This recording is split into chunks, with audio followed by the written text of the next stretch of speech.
లీడర్గా కూడా నేను చైర్పర్సన్గా చేయడం జరిగింది. ముఖ్యంగా నాకు ఇక్కడ డిసిసి ప్రెసిడెంట్గా బాధ్యతలు ఇచ్చిన తర్వాత ఫస్ట్ టైం నేను ఇక్కడ రావడం జరిగింది. ముఖ్యంగా మీ అందరికీ కూడా ప్రత్యేక ధన్యవాదాలు తెలియజేస్తున్నాను. ఎందుకంటే మున్సిపాలిటీ అనేది చాలా గుండెకాయ లాంటిది. కాబట్టి ఇక్కడ మీ ఎమ్మెల్యే గారు చెప్పినట్టు ప్రతి వార్డులలో, ఎందుకంటే ప్రతి ఒక్కరు కష్టపడితేనే మన మున్సిపాలిటీ కైవసం చేసుకోవడానికి ఉంటుంది. నాగానే అడిగాను, గతంలో 13 BRS party, 3 Congress party councillor గెలిచారని చెప్పారు. కానీ అది కాదు, ఈసారి 16 మన మున్సిపాలిటీ కౌన్సిలర్స్ ఎవరైతే చాలా మంది అభ్యర్థులు ఉన్న దగ్గర అభ్యర్థులను సమన్వయం చేసి ఒక్కరే క్యాండిడేట్ ఉంటే బలవంతంగా వాళ్ళని సమన్వయం చేసుకుంటూ గెలిపించే విధంగా ప్రతి ఒక్కరి బాధ్యతగా తీసుకోవాల్సిందిగా మీ అందరూ కూడా విజ్ఞప్తి చేస్తూ నాకు ఈ చిన్న అవకాశం ఇచ్చినందుకు మీ అందరికీ కూడా ప్రత్యేక ధన్యవాదాలు తెలియజేస్తున్నాను. మరి ఝాన్సీ రెడ్డి గారు ఇక్కడ మీ అందరి అభిమానంతో మరి తక్కువ సమయంలో అత్యధిక మెజారిటీ, అదేవిధంగా గెలుపు తర్వాత వారు రాజకీయాలకు కొత్త అయినా కానీ నేను 10 సంవత్సరాల నుంచి తిరిగిన, వారు జస్ట్ 10 రోజుల ముందు వచ్చారు ఈ సంవత్సరం. అయినా కానీ పోటీ పడి మరి అభివృద్ధి కార్యక్రమాలు ముందు తీసుకెళ్తా ఉన్నారు. అదేవిధంగా ఒక నిబద్ధతతో ఒక మరి ఇక్కడ కార్యకర్తలకు అండగా, అదేవిధంగా పార్టీకి నమ్ముకున్న నాయకులకు మరి అండగా వారు అక్కడ ఎలాంటి జీవితాన్ని వదిలేసి ఇక్కడ మీకు త్యాగాలు చేస్తున్నారనే విషయాన్ని మర్చిపోవద్దు. అదేవిధంగా కాంగ్రెస్ పార్టీలో మొన్న సర్పంచ్ ఎన్నికల్లో మన వాళ్ళే టీఆర్ఎస్ లో పోటీ పడడానికి అసలు అభ్యర్థులు దొరకలేదు, వాళ్ళు నిలబడడానికి కూడా సిద్ధంగా లేరు. అదేవిధంగా మన దాంట్లోనే పోటీ పడి మన వాళ్ళని మనం కొంచెం ఇబ్బంది పెట్టుకునే పరిస్థితి చూసినాం. ఆ పరిస్థితిని మళ్ళీ పునరావృతం కాకుండా మున్సిపాలిటీలో ఇక్కడ ఇది పేద బడుగు బలైన వర్గాల పార్టీ, కాంగ్రెస్ పార్టీ 2 సంవత్సరాల్లో దాదాపుగా వాళ్ళు 10 సంవత్సరాలు చేసిన దానికంటే 10 రెట్లు 100 రెట్లు.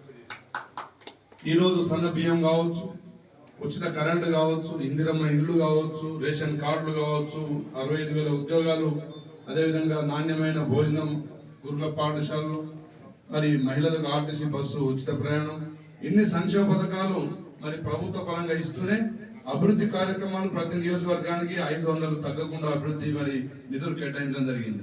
గతంలో వారి సొంత పార్టీ సర్పంచులు, ఎంపీటీసీలు, జడ్పీటీసీలు కాంట్రాక్టులు చేసిన బిల్లులు కూడా ఈరోజు మనం చెల్లిస్తున్నాం. ఆనాడు వాళ్ళు కేవలం మరి పథకాలు ప్రకటన చేసిరుగా తప్ప ఇక్కడ అమలు చేయలేదు. ఈరోజు మనం ప్రకటించిన ప్రతి హామీని, ఒక పెన్షన్ తప్ప మిగతా అన్ని హామీలు మరి ప్రజల్లో నిష్పక్షపాతంగా అవినీతి రహితంగా ముందుకు పోతా ఉన్నాయి. వాళ్ళు ఇల్లు ఇచ్చినప్పుడు 2 లక్షల దాకా 3 లక్షల దాకా వసూలు చేసారు. ఈరోజు అధికారులే మరి నిజమైన లబ్ధిదారులను గుర్తించి, పేదవాళ్ళను గుర్తించి పార్టీలకు అతీతంగా ఈరోజు మనం అందిస్తా ఉన్నాం. మరి కళ్యాణ లక్ష్మి, ముఖ్యమంత్రి గారి సహాయనిధి కింద చెక్కులు, CMRF అన్ని పార్టీలకు అతీతంగా కిందకి ఇస్తున్నాం. ఒక స్వేచ్ఛాపూరితమైన వాతావరణాన్ని నియోజకవర్గాల్లో ఇస్తున్నాం. రాష్ట్రం అంతా మనం ప్రజలకు మరి మేలు చేసే కార్యక్రమాలు ముందుకు పోతా ఉన్నాయి. కాబట్టి నిజంగా మరి వారిని ప్రొటెక్ట్ చేసుకోవాల్సిన బాధ్యత మనది. ఎందుకంటే ఇక్కడ మరి పాత కొత్త అనే పంచాయతీ ఉంది. ఇది మా దగ్గర ఉంది, మీ దగ్గర ఉంది. ఈ పాత కొత్త పంచాయతీ మనం కొన్ని రోజులు పక్కకు పెట్టాలి. మన శత్రువు మరి ప్రజల్ని మోసం చేసిన గత ప్రభుత్వమే మన శత్రువు తప్ప మనం కాదు. కాబట్టి నాకు ఇస్తేనే పని చేస్తా, లేకపోతే చేయను, వాడిని ఓడిస్తా, వీని ఓడిస్తా అనే మాటలు చాలా మంది మాట్లాడుతున్నారు. దయచేసి అవి కొన్ని రోజులు పక్కన పెట్టండి. అందరూ అనుభవంతో దీనిలో అందరు సీనియర్ నాయకులే కనబడతా ఉన్నారు. కాబట్టి మరి ఈ మున్సిపాలిటీ ఫలితాలే రేపు మీకు అభివృద్ధికి నాంది. రేపు ఏదైనా వారు అక్కడ పోయి అడగాలంటే ముఖ్యమంత్రి గారికి, ఎమ్మెల్యే గారంటే బాగా అభిమానం. ఎందుకంటే వారి సొంత జిల్లా బిడ్డ, అదేవిధంగా చిన్న వయసురాలు, అదేవిధంగా ఒక పెద్ద మనిషిని మరి పక్క ఊరే పాలమూరు, అదేవిధంగా అదే పక్క ఊరే నలమల. కాబట్టి ఏదేమైనా వారి రాజకీయాలకు కొత్త, వారిని ప్రొటెక్ట్ చేసుకుంటే రేపు పరిసర ప్రాంతాలు మరి బాగుపడతాయి, అభివృద్ధి పదంలో నడుస్తుందని నా ఒక కోరిక.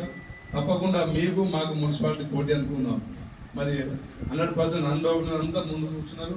తప్పకుండా మరి అందరినీ కలుపుకోవాల్సిన బాధ్యత, అదేవిధంగా సమన్వయం చేసుకోవాల్సిన బాధ్యత కూడా మీరే తీసుకుంటే వారికి మరి కొంత శ్రమ తగ్గించిన వారైతే అని చెప్పి కోరుకుంటూ అందరికీ పేరు పేరున ధన్యవాదాలు. వేమన్న అంటే ఒక పెద్ద దిక్కు, వేమన్న అంటే నేనున్నా అని మాకెప్పుడు కూడా గుండె ధైర్యంగా ఇచ్చే సలహాదారులు వేమన్న గారు రావటం, మరి అదేవిధంగా మన శ్రీహరి గారు మినిస్టర్ శ్రీహరి గారు రావటం, మరి అదేవిధంగా దోనకల్ నుంచి ఎమ్మెల్యే గారు మన రావటం, మరి డిసిసి ప్రెసిడెంట్ ఉమా గారు రావటం మాకు ఇక్కడ పావనమైంది పాలకుర్తి ముఖ్యంగా. అదేవిధంగా ఎప్పుడు కూడా నేను ఇప్పుడు చెప్పాను కదా, ఏదన్నా వచ్చింది అని అంటే ఫస్ట్ థింగ్ నేను ఎమ్మెల్యే గారు చెప్తా వేమన్న దగ్గర పోదామని. ఆమెమో అంకుల్ అంటుంది, నేనేం వేమన్న అంటాను. సో ఎప్పుడు కూడా చాలా సపోర్టివ్గా మా బ్యాక్ ఉండి మేము ఇక్కడ అమెరికా నుంచి వచ్చిన దగ్గర నుంచి కూడా నడిపించే అన్న వేమన్న, థ్యాంక్ యూ అన్న. అదేవిధంగా ఇప్పుడు కూడా ఇక్కడికి వచ్చి మీ అందరితోటి మాట్లాడి ఏమి జరుగుతున్నది ఇక్కడ పాలకుర్తిలో, మనం వచ్చే రాబోయే ఎలక్షన్స్ మున్సిపాలిటీలో కూడా మన అందరం కూడా గెలవబోతున్నాం. మరి అందరం కూడా ఒక కుటుంబం లాగా మనందరం కూడా కలిసిమెలిసి ముందుకు పోయి విజయాన్ని సాధిస్తున్నాము కూడా. 16 వార్డులు ఉన్నాయి. మీరందరూ కూడా ఒక కుటుంబం లాగా అందరూ, అంటే మనకు ఎన్నో డిఫరెన్సెస్ ఉండొచ్చు కానీ అన్నీ కూడా మనం పక్కకు పెట్టి ఇప్పుడు మనము గెలుపు అనేది ముఖ్యం. మన నాట్ ఓన్లీ వార్డ్ మెంబర్సే కాకుండా రేపు మనకి చైర్మన్ కూడా తెచ్చుకుంటాము కూడా. మనందరం కూడా ఒక ఫ్యామిలీగా ఒక యూనిటీగా ఉంటే అది సహజమైన అదంతా డిఫికల్టీస్ కాదు అని నేను అనుకుంటున్నా. సో మీరందరూ కూడా కష్టపడి రేపు మీరందరూ కూడా అందరినీ సపోర్ట్ చేసి మీ యొక్క వార్డ్ మెంబర్స్గా గెలిపించుకోవాలని కోరుకుంటూ మరి ఇంతసారి తీసుకున్నా. Thank you.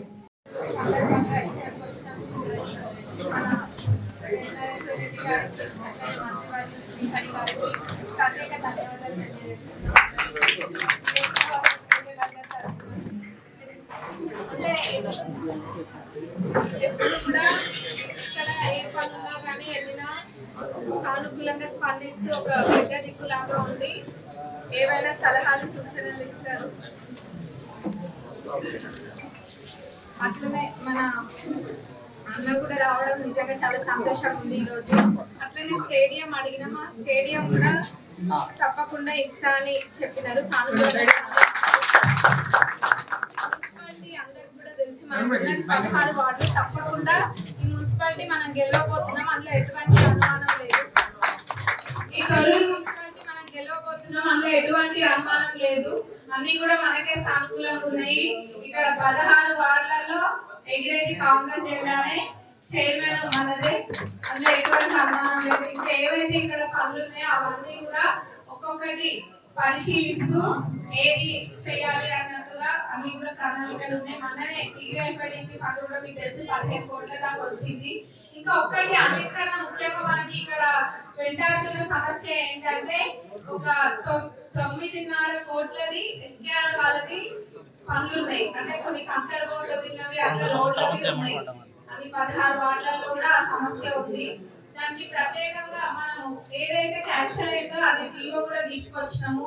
కాకపోతే ఆ రోజు మీ అందరు గుర్తుంటుంది, అన్ని వాళ్ళు తిరిగి ఫోటోలు తీసుకొని వెళ్ళి మనం గౌరవ ముఖ్యమంత్రి గారికి ఇస్తే జీవో కూడా ఇచ్చినారు, సపరేట్ జీవో దానికి. కాకపోతే ఆ కాంట్రాక్టర్ ఎవరైతే ఉన్నారో వాళ్ళు దాని పనులు ఇప్పటిదాకా కూడా ముందుకు తీసుకెళ్ళలేదు. ఆ కాంట్రాక్టర్ ఎవరో కూడా మీ అందరికీ తెలుసు. అక్కడ మన అపోజిషన్ మోదీ గారికి చాలా దగ్గర కాబట్టి వాళ్ళు ఏ ఉద్దేశంతో దాన్ని వెనక్కి మనం ప్రత్యేకంగా నిధులు తీసుకొచ్చినా కానీ దాన్ని ఇంత కూడా ఎక్కడేసింది అక్కడనే ఉంది కానీ ఇంత కూడా ముందుకు తీసుకెళ్ళలేదు ఆ పనులని. అది మరి వాళ్ళు చేస్తారా సరే, లేకపోతే మరి మనము దానిపైన మళ్ళా పైన దృష్టికి తీసుకెళ్లి మరి వేరే వాళ్ళకే నేర్పించుకునైనా మనం ఆ పనులు తప్పకుండా పూర్తి చేయించుకుందాం. కానీ దానికి మనకి నిధులు అయితే ఉన్నాయి, 9.5 కోట్ల నిధులు ఉన్నాయి. ఇది ఎందుకంటే ఇది ఇక్కడ బర్నింగ్ ఇష్యూ అన్నారు. ఇది మనకి మన ప్రభుత్వం వచ్చినాక జీవో కూడా వచ్చింది, 9.5 కోట్లతోటి జీవో వచ్చింది. కానీ వాళ్ళు కావాలనే అది చేయట్లేదు అన్నది చాలా క్లియర్ గా కనిపిస్తుంది. ఇప్పుడు వచ్చిన 15 కోట్ల కూడా ఫౌండేషన్స్ తో వేసుకుందాం. అందరూ ఒక్కటే. మున్సిపాలిటీ ఎలక్షన్స్ లో ప్రతి ఒక్కరు కూడా మన కాంగ్రెస్ పార్టీ, కాంగ్రెస్ కుటుంబ సభ్యులందరూ కూడా ఐక్యతతోటి ముందుకెళ్ళాలి. మీరందరూ కూడా చూస్తున్నారు, ఎక్కడైనా కానీ మన వాళ్ళందరూ ఒక మాట మీద ఉంటే విజయం మన వైపే. ఇప్పుడు ఎట్లాగో మన వైపే ఉంది. దానికి మీరు అందరు సహకరించి ఒక మాట మీద ఉంది. ఏ వార్డులో ఉన్న లీడర్లు ఆ వార్డులో గెలిపించుకొని వచ్చే బాధ్యత ఆ లోకల్ ఉన్న ప్రతి ఒక్క లీడర్ మీద వస్తుంది. రేపు అక్కడ గెలిస్తే ఫలానా వ్యక్తి గెలిచిందన్న దానికన్నా ఇక్కడ కాంగ్రెస్ పార్టీ జెండా ఎగిరిందన్న అదే ఉంటది. అందరూ కూడా పార్టీ దృష్టిలో పెట్టుకొని ఎవరు వేరే ఆలోచన లేకుండా పార్టీకి చేయాలని మనస్ఫూర్తి కోరుకుంటున్నాం. అట్లనే చరిత్ర సృష్టించినోడు ఇప్పుడు ఆ చరిత్రని తిరగరాయబోతున్నాడు. అబద్ధాల గోడల్ని బద్దలు కొట్టి నిజాలను రాగా మీ ముందుంచబోతున్నాడు. నిజమైన వార్తల కోసం వెంటనే డౌన్లోడ్ చేసుకోండి రా యాప్ని.